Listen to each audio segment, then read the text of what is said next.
EPFO பென்ஷனர்களுக்கு முக்கிய அறிவிப்பு வெளியாகி உள்ளது. மாதாந்திர பென்ஷன் உயர்வு பற்றின ஒரு முக்கியமான அறிவிப்பு இப்போ வெளியாகி இருக்குங்க. ஸோ இதை பற்றி தான் இந்த வீடியோவில் தெளிவாக நம்ம பார்க்க போகிறோம். நீங்கள் இப்போ தான் டிடி தமிழ் அப்டேட்ஸ் சேனலை முதல் முறையாக பார்க்குறீங்க அப்படின்னா சப்ஸ்கிரைப் பண்ணாதவங்க இப்போவே சப்ஸ்கிரைப் பண்ணிக்கோங்க. அண்ட் கூடவே பக்கத்தில் வர பெல் ஐக்கோனையும் கிளிக் பண்ணி ஆல் அப்படிங்கிற ஆப்ஷனை செலக்ட் பண்ணி வச்சுக்கோங்க. ஸோ அப்போ தான் நம்ம அடுத்தடுத்து போடக்கூடிய அனைத்து புதிய தகவல்களும் உங்களுடைய மொபைலுக்கு உடனே நோட்டிபிகேஷனா வந்து சேரும். அண்ட் வீடியோக்குள்ள போறதுக்கு முன்னாடி இந்த வீடியோ உங்களுக்கு பிடிச்சிருக்கு அப்படின்னா லைக் பட்டனை கிளிக் பண்ணி லைக் பண்ணிக்கோங்க. குறிப்பா பிரைவேட் கம்பெனியில் வேலை பார்க்குற கோடிக்கணக்கான பேருக்கு ஒரு செம்ம சர்ப்ரைஸ் காத்துட்ருக்கு. மாதம் சம்பளத்தில் பிஎஃப் பிடிக்கிறாங்களே, ஆனால் ரிட்டையர்ட் ஆனதுக்கப்புறம் நமக்கு என்ன கிடைக்க போகுது அப்படின்னு ஃபீல் பண்ணுறவங்களா நீங்கள்? உங்களுக்கு தான் இந்த சூப்பரான நியூஸ். டெல்லியில் இருந்து இப்போ ஒரு அதிரடியான அப்டேட் லீக் ஆகியிருக்கு. உங்கள் அக்கௌண்ட்க்கு வரப்போகிற அந்த பெரிய அமௌண்ட் எவ்வளோ தெரியுமா? ஸோ அதை பற்றி தெரிஞ்சுக்க இந்த வீடியோவை கடைசி வரைக்கும் முழுமையாக பாருங்கள். நம்ம பிரைவேட் கம்பெனியில் வேலை செஞ்சு ரிட்டையர்ட் ஆனால் கடைசியாக கொஞ்சம் பணத்தை லம்பாக கையில் கொடுத்துட்டு மாதம் பென்ஷன் அப்படின்னு சொல்லிட்டு ஒரு தொகையை கொடுப்பாங்க. இதுதான் இபிஎஸ் 95 அப்படின்னு சொல்லுவாங்க. ஆனால் அது எவ்வளோ தெரியுமா? வெறும் 1000 ரூபாய்.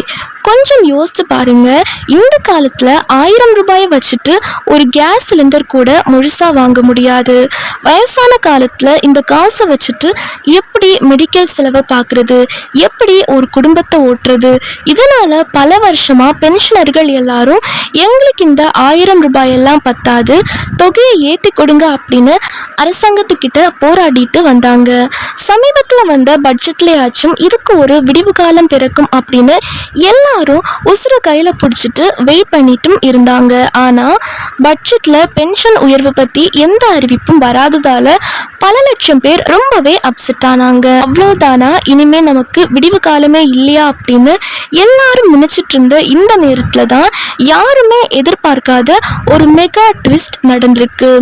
ஆமாங்க, தொழிலாளர் நலத்துறைக்கான நாடாளுமன்ற நிலைக்குழு அவங்களோட 2026-2027 ஆண்டுக்கான 15வது சீக்ரெட் ரிப்போர்ட்டை இப்போ வெளியிட்டிருக்காங்க.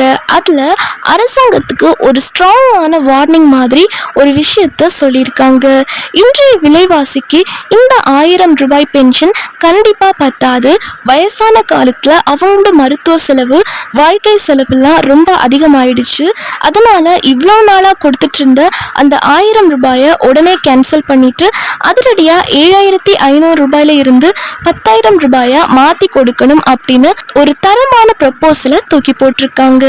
இந்த நாடாளுமன்ற குழு சும்மா ரிப்போர்ட் மட்டும் கொடுக்கலங்க, நேரடியாக பென்ஷனர்கள் கிட்டே பேசி அவங்க கஷ்டத்தை எல்லாம் கேட்டு தெரிஞ்சுக்கிட்டு தான் இந்த முடிவை எடுத்திருக்காங்க.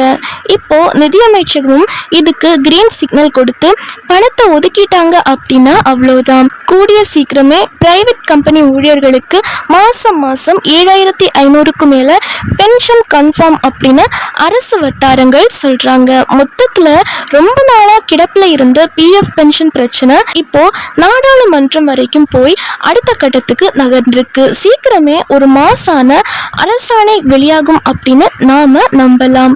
சரி, நீங்களே சொல்லுங்க, இன்றைய விலைவாசிக்கு மாதம் எவ்வளோ பென்ஷன் கொடுத்தா கரெக்டாக இருக்கும்? 7500 ரூபாய் போதுமா, இல்லை 10,000 வேணுமா? உங்களுடைய நியாயமான கருத்துக்களை மறக்காம கீழே இந்த வீடியோவோட கமெண்ட்ல சொல்லுங்க. முக்கியமா இந்த குட் நியூஸை பிரைவேட் கம்பெனியில வேலை பார்க்குற உங்க நண்பர்களுக்கும் ரிட்டையர் ஆகி வீட்டில் இருக்க பெரியவங்களுக்கும் மறக்காம ஷேர் பண்ணுங்க. அவங்களும் கொஞ்சம் சந்தோஷப்படட்டும். அண்ட் இந்த வீடியோ பிடிச்சிருக்கு அப்படின்னா லைக் பண்ணவும் மறந்துடாதீங்க.